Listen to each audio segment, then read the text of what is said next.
Okay, today's talk, what do you know? But first, the joke, which this week I remember. So, in fact, you're going to get two this week. Second one's at the end. So, elderly gentleman in his late 80s goes in and gets new hearing aids, goes home for a month, comes back to get his hearing checked, and the doctor's like, oh my God, your hearing is now perfect. Your family must be so pleased. And he goes, no, I didn't tell him, but I've changed my will 3 times.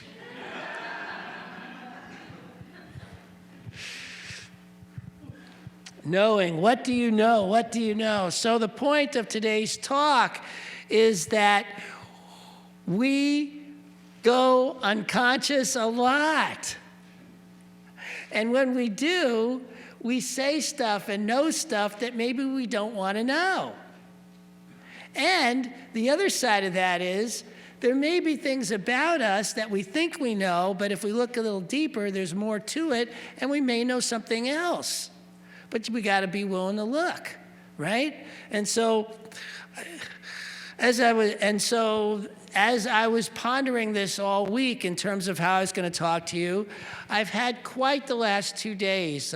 On Friday, we had a preschool in here doing their Christmas pageant, and the place is packed with parents, and so I'm back there, and I'm doing the PowerPoint, I'm doing the lights, I'm doing the sound, and I'm policing to make sure that these parents at 8:30 in the morning are clear they cannot bring coffee into our sanctuary. And so I'm doing all this stuff, and I'm realizing that I really need to know that everything's going to be all right, that it's, all works. Everything is fine and works because I can feel myself. I can feel the energy, the stress starting to build as more and more people are showing up here. And I'm having to calm myself down and go, okay, I know the truth. I know what's real. I know that this is all going to work out. My job is to just do one thing at a time, just keep going, and and allow it to work out. Did that mean I let people walk in here with coffee? No. It just meant that I wasn't stressing out about it. I was simply staying conscious and aware. And by doing so, I was able to just stay on top of everything that was going on here as the only representative of Spirit Works here during that thing, and handled the PowerPoint, the sound, the lights, and they played a few movies, and taking care of all the rest of the place as well. On Saturday, we had a memorial here for a B-list actor, which means that you probably haven't heard of him, though you might have. His name was Eddie Jones. And there were a lot of B-list actors here whose names I don't know but recognize their faces, about close to 150 people. They rented out the sanctuary for the memorial and the social hall for food afterwards, and they too had lights and films to play, so there was PowerPoint and there was sound. And then I find out while people are pouring in, it's reported to me that many of the bathrooms have no toilet paper and no paper towels. And so once again, I got to calm myself down, go, okay, because one of the things that happened with the PowerPoint was what they brought didn't work. It was in the wrong format. So I had about 15 minutes to get that into the proper format, change the entire thing the way it was set up, so that it could work for them, so that they could play the movies they wanted to play during the service. Plus, I now had to run across the street, go to Vons, get toilet paper and get paper towels, get them back, get them into all the bathrooms, as well as handle sound and lights and everything else, because once again, I was the only representative here for Spirit Works. And as I was going across the street to Vons, I cracked up laughing because I thought to myself, this is great. I mean, I'm going to be talking on what I know, and what am I knowing right now?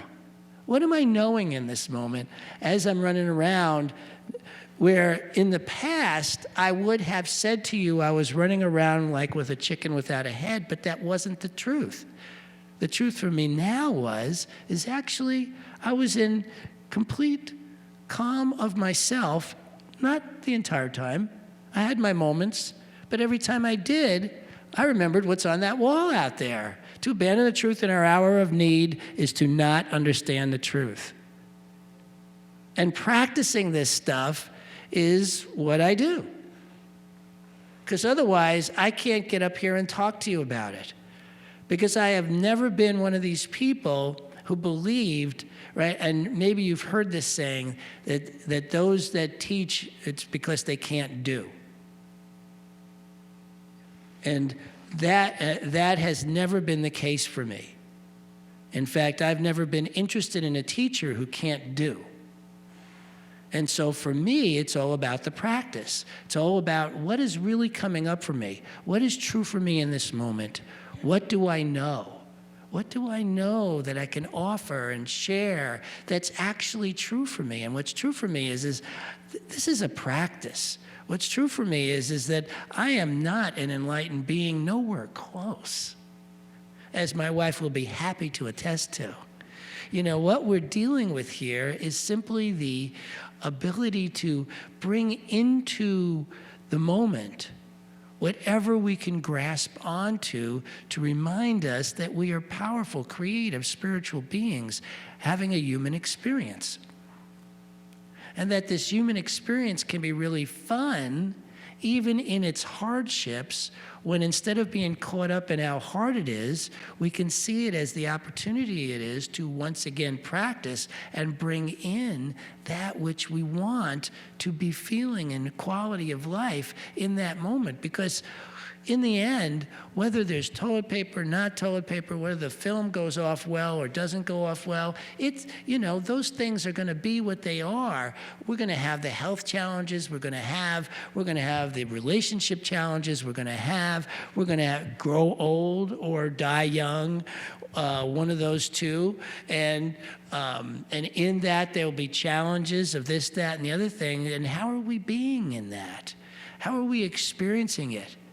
I had an uncle who was a great uncle, really, who was my favorite uncle all growing up.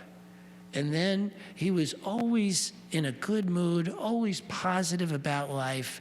I mean, it was just, he always had a joke and always seemed to just really enjoy life until he hit his 80s. And then his health went so downhill and he got incredibly bitter. And I noticed how bitter he got. And what I saw in that was how he was giving, he gave away the thing that he cherished the most, which was simply enjoying the moments that he could enjoy. Because none of us are going to enjoy every moment. Now, I don't want to affirm that. There may be somebody out there who actually gets to have that kind of life where just everything works out, there are no problems. Every step of the way, they're having a great time. It's all like no challenges, nothing. There may be some people out there like that. I haven't met them, but that doesn't mean they don't exist, because anything is possible. Which brings me back to the thing we want to know the most, which is that anything is possible. Anything is possible. And when we forget that and think we're caught in a reality that has limitations of whatever sort we think it's limited by, we lose that which is our greatest knowing, which is that anything is possible. So, and those kinds of anythings is possibles, when we're open to that, happen all the time. When I hit 40, I did a midlife crisis purchase. I got a motorcycle. Never had one my whole life. Decided I was going to have a motorcycle. So I get this motorcycle, and it was what's known as a cruise bike, which means you could go long distances on it, and it had quite a bit of power. Not 1,000 cc's, it was about 800, which is still plenty to, do whatever you're going to do on. And I'm taking it out in the road, and one day I'm on this straight strip. There's no cars, there's just me, and it's going straight for what looks like ever. And I'm thinking to myself, I want to do 100. So I start picking up speed. 80, 90, 95. Somewhere around 95, the bike did something I had no idea it could do. It hit into another gear I didn't even know it had, and within a second, I was at 115. I was like, whoa! So I quickly slowed down, having passed 100, which is all I was out to do, not maintain it. But it got my attention as to what's possible in ourselves, because I believe we all have that other gear we don't even know about. We all have this other gear that when we're willing to believe that anything is possible will kick in just when we need it the most. Now, maybe you've had that experience. For a long time, the only time I experienced that in my own life was in crisis. I am the guy you want around in a crisis because I kick into this other gear, I become clear as day, and I know exactly what needs to happen, and I get it done quickly. Maybe you're like that too. It's a great gear to have, but for many, many years, the only time I ever got to experience that particular gear was in a crisis. And then I thought to myself, there's got to be another way to experience that gear besides crisis. And so I started practicing that, getting into that place of I can be in that gear. And I think that that place of clarity, of knowing, of allowing to pass through has supported me in becoming the minister I am today more than anything else. And I think that having that gear and being aware you've got that gear, knowing that it's possible that you've got it within you, that it can kick in just when you need it most. But it doesn't have to be a crisis. It can be you being in charge and going, now. Now's a good time for that gear to kick in. That other place of knowing. What do you know? I had somebody call me a while back and say, I know I'm not supposed to say I got a cold, but I have a cold. I'm going, do you really want to know that? She says, it's not about knowing it. I've got a cold. And I just thought to myself, how we can really bring on what we bring on by our knowing. What do you know? Do you catch yourself when you're saying, I know something, or I have something, or this is the way it is, and go, well, maybe it's that way. Maybe there's something else going on here. Am I open to it? Am I open to the possibility that what I just said I know might not be that? Am I open to the possibility that there's something greater, something better, some other possibility here that might serve me, that might allow me to grow, that might allow me to experience whatever's going on and the hardships of it in a different way that would allow me to have more joy in my life, that it will allow me to express more joy instead of getting bitter. Instead of getting upset, instead of feeling trespassed, instead of feeling like life's done you wrong. In my 20s, I knew for certain that life was teasing me, that there was some God out there who kept dropping carrots in front of my face and would pull them away at the very last second. And I had a tremendous amount of evidence around that. The time a song of mine was picked for the 1984 Olympics album that was coming out, and then the album came out and my song wasn't on it after it was picked for that album. And I found out a month later as I'm walking down the street in New York, the woman who had picked the song, who got to pick the songs for the album, said my manager never called her back to give the permissions necessary to have the song on, and that's why it didn't make it.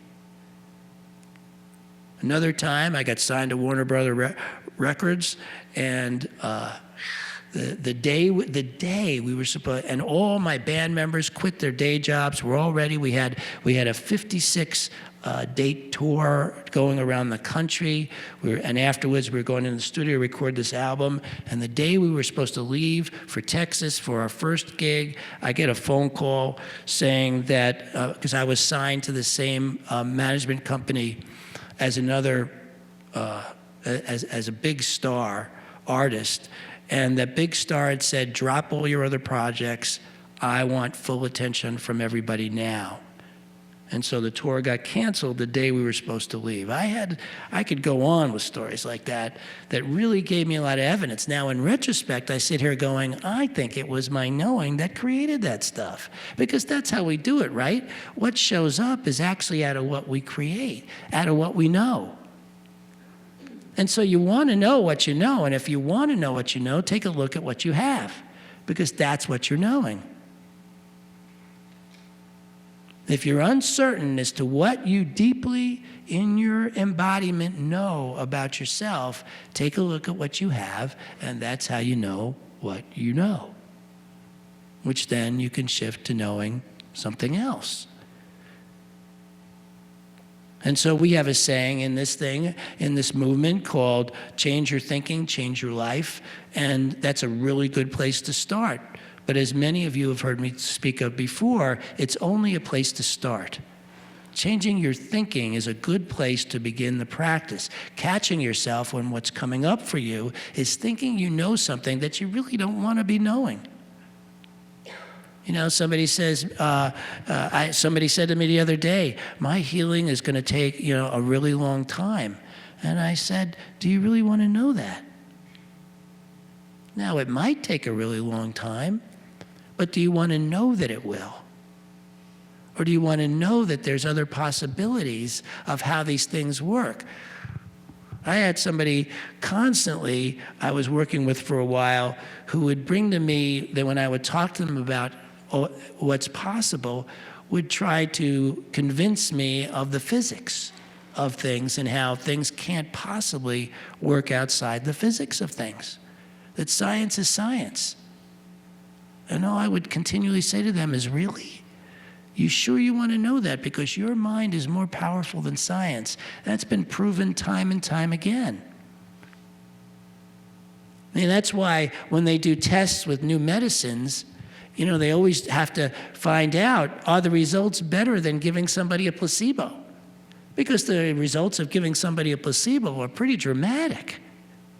And so that's the comparison. The control group is always the placebo group, and they're having healings too. Are your percentages of this new drug better?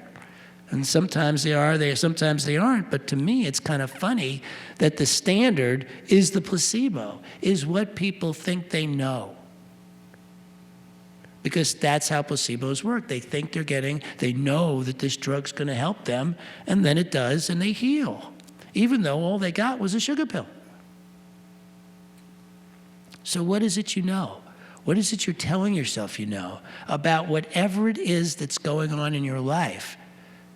Because every time I hear myself say, I know this or I know that, the next thing I'm doing is saying, well, hold on a second, anything's possible. Am I sure, unless it's something I actually want to know. I mean, I want to know my health and well-being. I want to know that. I'm pretty good at knowing that when somebody in my family has caught something, that I'm not going to catch it. And I don't. How do I know I'm really good at knowing that? Because I don't. I mean, whatever Ash had, 102, 103 fever, I didn't get it. Ains came over when one of the girls is sick and they come over, I don't catch it. Why? Because I know I don't. That's the only difference. I don't have this, maybe I do have this incredible immune system, but I'll tell you I didn't when I was younger. I was in and out of hospitals. I had doctors tell me I had, at one point I had 5 days to live. I mean, I've had pneumonia like 5 times before the age of 30. So I've had some pretty bad illnesses, but not in the past 10 years. Hardly anything. So I know that I'm changing how I'm thinking about things because of that. I know that I'm changing how I feel about things because I'm seeing the results of that in my life, in my health. So I'm on this motorcycle, and I'm with this other rider, and what we're doing is we're doing something called technical turns, which is you're up on top of a mountain and you're coming down the mountain and the road's going like this, and you're doing all these turns. And I'm going a little faster, a little faster, a little faster each time. And all of a sudden I get to this one turn, and my whole being is screaming, slow down. But I was like, nah, I can do it. So I overrode that. And the next thing I know, I'm on the ground, and the bike is dragging me underneath it about 25, 40 feet. And I'm in pretty bad shape. But the closest hospital is 100 miles away. And we're way in the backwoods. So the only way for me to get help was to pick up my bike. Now I got road in my arm, road in my legs, blood. I'm losing blood. And I pick up that bike and I get on it and I start riding to the hospital. And all the time I'm thinking to myself, I knew I needed to slow down. I knew it, but I didn't. What I need to do now is know I'm making it to that hospital. And so we're riding to the hospital, and it starts to pour rain.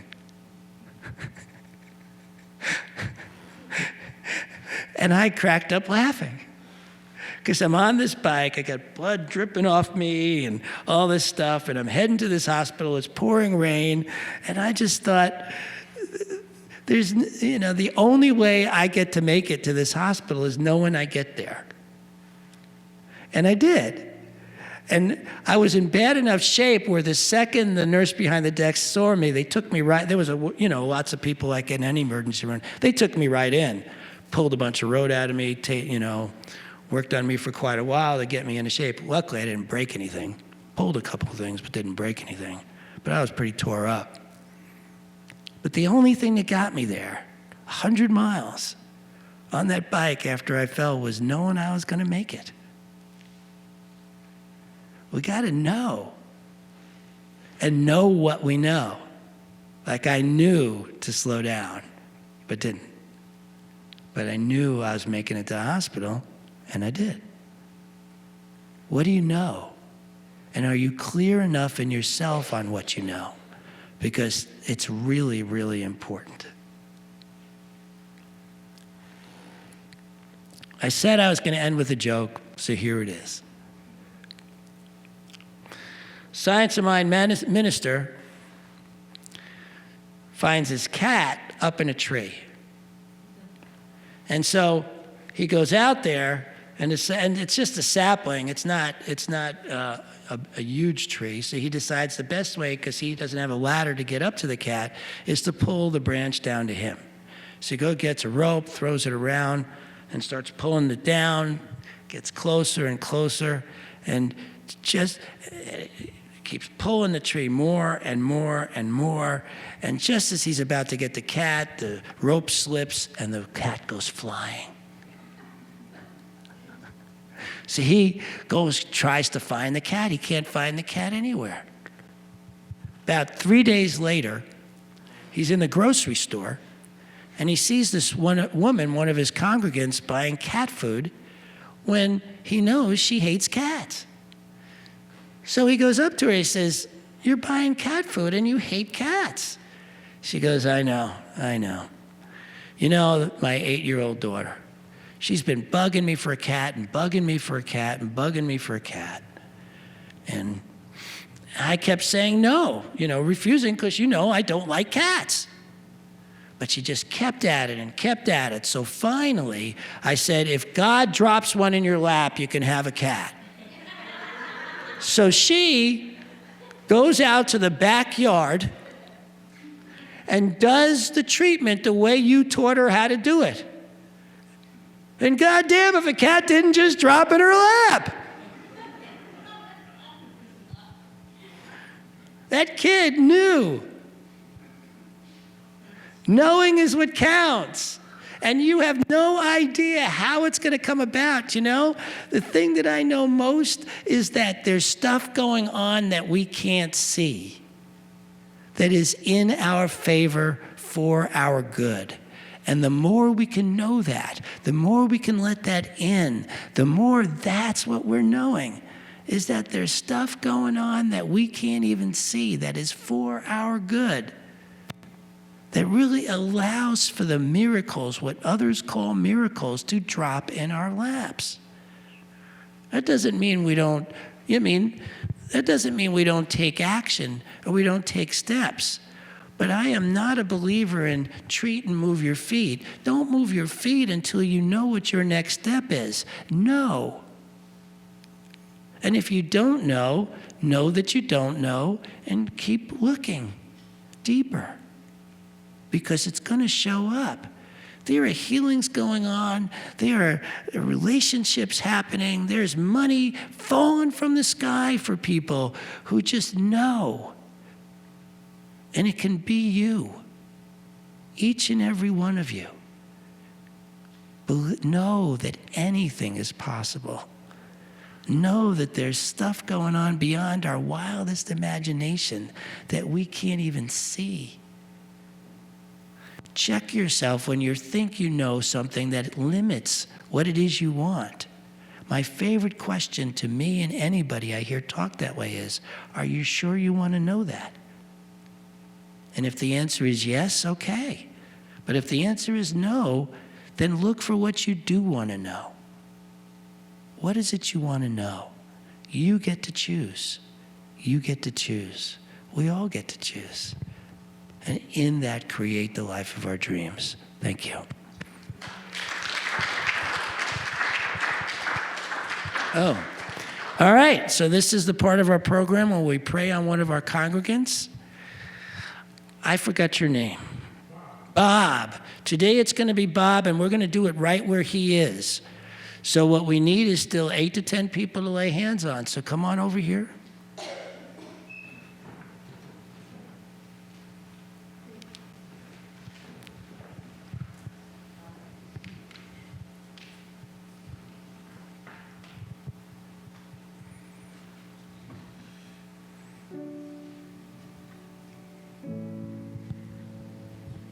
And as always, we're going to start by taking a deep breath, closing our eyes, and knowing within our own hearts, feeling that love, that light. Feel within our own hearts, each of us, that love, that healing, powerful, divine love for each of us. And then let that feeling emanate through your entire body. Knowing for yourself your health and well-being.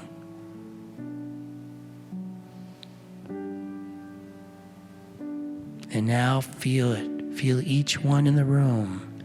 Feel the combination, the culmination, the essence of this power, this presence, this healing energy in this whole room.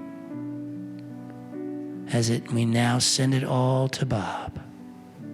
For you folks online, join in, join this magnificent energy that now flows through this wonderful man, Bob, as he sits here with us, knowing his own truth, his own love, his own light.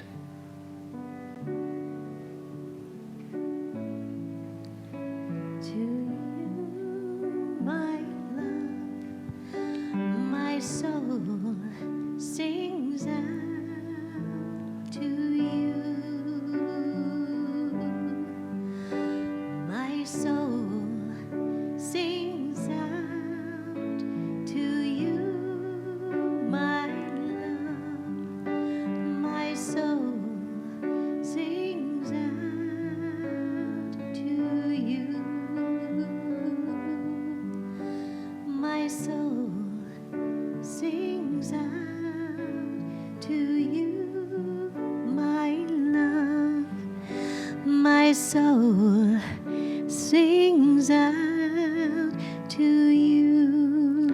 And I am so, so grateful for the power and presence that we as a spiritual family have, and the healing that is Bob's right here and right now. This man full of vitality and life, healed, whole, loving life. And I release this knowing it to be so, as we all say together, and so it is.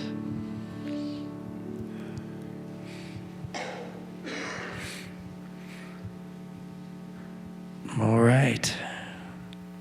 I love that we do that. I love that we pray for each other, know for each other the truth, that knowing right here, right now. So maybe it'll be your turn next week. You let me know, and we'll make sure it is. All right. This is the point in the program where I ask you to give. Take out what you're going to give and hold it in your hand. Unfold it. Doesn't matter if it's $1, $10, $100, $1,000, deeds of property, diamond mines, gold mines, whatever it is, take it out and hold it in your hand, because its power, its presence, it keeps the law of circulation going, as we all say together. God is the source of all supply. Money is God in action. What I give, I receive multiplied abundantly. All that God is, I am, and so it is.